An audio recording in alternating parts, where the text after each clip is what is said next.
my name's Rose Smith and I'm here to do the horoscopes for September for Luscious Librans. Okay, it's a really big month for you, Libra. You've got 2 eclipses coming, a solar and a lunar eclipse. There's a new moon at the end of the month. Our old friend Mercury Retrograde is back again, doing the little dance of delay. Jupiter's finally moving into our sign, because I'm a Libran too. So we've waited 12 years for this, and there's a cycle. It takes 12 years to go through all of the star signs, and finally it's come around. So it'll be from the 10th of the month through to the 10th of October next year. So a year of basking in the limelight. You could even go on stage. You could do, it's an expansive and a really happy time of abundant possibilities for Luscious Librans. Okay, it's time to move on all fronts. It's a big planet, so everything about Jupiter is big.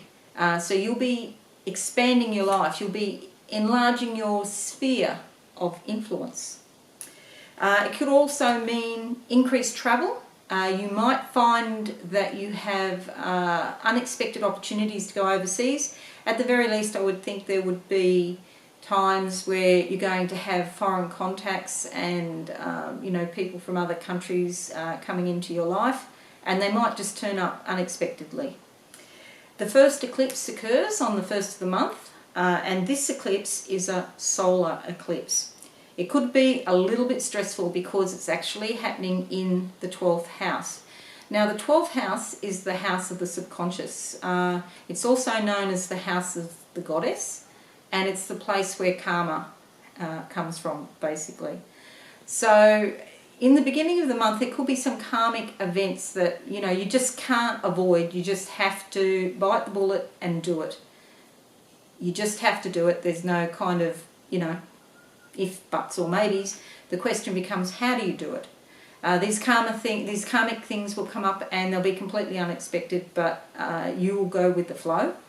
Whatever occurs around this time, it will be hidden stuff coming up out of your subconscious. So you could be feeling quite stressed and anxious about all of this. You might also be feeling extra sensitive at the beginning of the month because Neptune is opposing this, and you might be dreaming about things and have lots of ideas and hopes and dreams about certain situations, but because it's tied up in the 12th house, they're very hard. It can be very hard to pull that off and put that into the physical world. So just check yourself in the beginning of the month that any dreams and ambitions that you have, that they are in fact realistic. Then on the 16th of the month, bang, wouldn't you know it, there's another eclipse. This time, it's a lunar eclipse in your 6th house. Now, the 6th house is the place of health.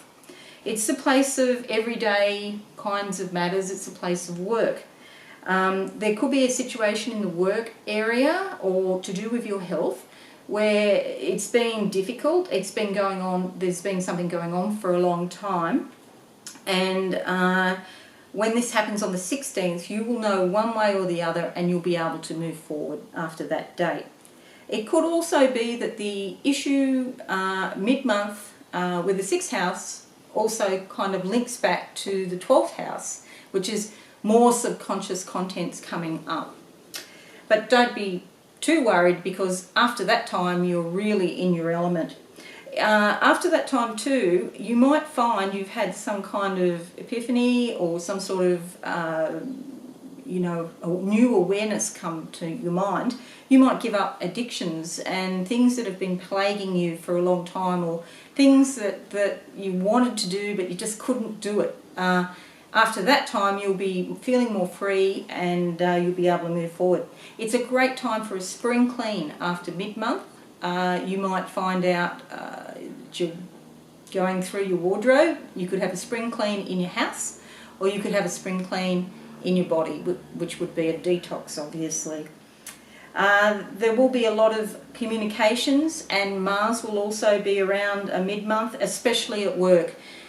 Sometimes, Librans, people think, because we like to cooperate, and basically that's our nature, we love peace, we love harmony, but sometimes people think they can treat you like a doormat And when these influences occur mid-month, you're just not going to stand for that. You won't be anybody's doormat, and you'll be speaking up, and rightfully so. I know you like to help people. I know you do, because I do, and I'm a Libra. So, but don't let people walk all over you. Remember, balance. So what's good for goose is good for gander, is the old saying. What's good for them is good for you. So treat yourself kindly and treat others kindly as well. A new moon occurs at the end of the month. This is a great time to be planning new adventures and new starts, new beginnings. And actually there could be plans for pregnancy.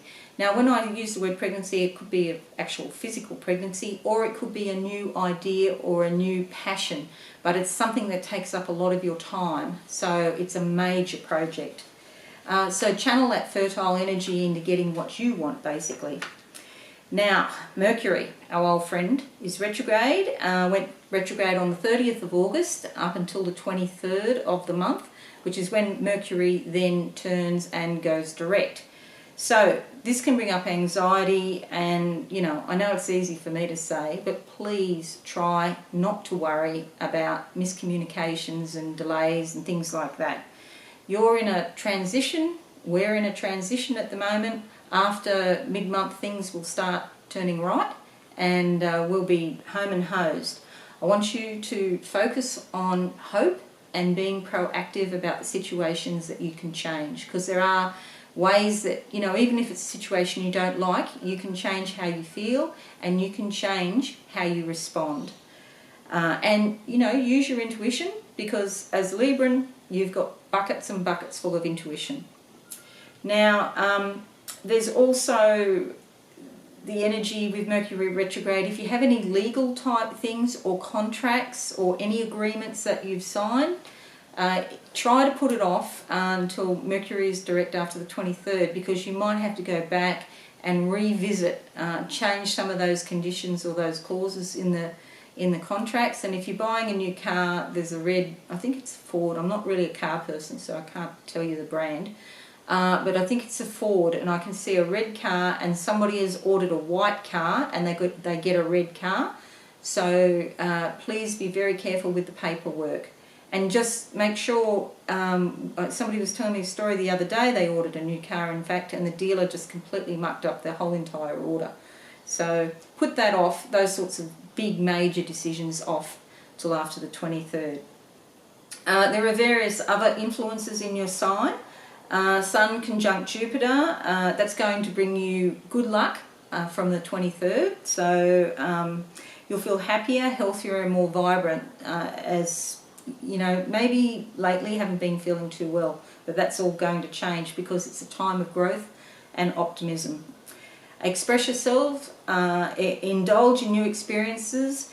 Perhaps you were feeling a little bit underconfident or under the weather, generally speaking, but now we're into spring and going into our sign soon. You will just be feeling fantastic. And it's a very auspicious time for us. Make yourself your primary job. You are the most important person in the universe, in your world. So in your universe and in your world, if that makes sense. So make yourself your primary job rather than looking out after other people all the time, as Librans tend to do. Your health up until the 16th might be, compromised somewhat. You might, be subject to colds and flus and that sort of thing. Okay, Mars is also around at the end of the month, giving you extra energy to do things your way. And just be careful that this doesn't turn into aggression on your part. You don't want to be saying, things with anger. And it's rare for Librans to do that because, we tend to be thinking about other people. But I don't want to see the anger build up inside you and you get all frustrated and then create a scene. It's best to go and write your anger down some way in a journal and write all your thoughts in there, and then you'll be more clear-headed. Don't force your ideas on other people from the 26th of the month onwards. And that brings me to the conclusion of your horoscope. Don't forget, if you know your ascendant and your moon sign, please check my other videos for what's going on there. It's been great doing your horoscope. I hope you've enjoyed it and you've found some use in some of the things I've said. If you're feeling unsure and don't know how to deal with these energies, please give us a call at absolutesoulsecrets.com. Our psychics are there 24/7 and waiting for you and all of your friends, in fact, to give us a call if you're not coping with things. Or check us out on Facebook. Have a wonderful month and thank you for listening. Bye.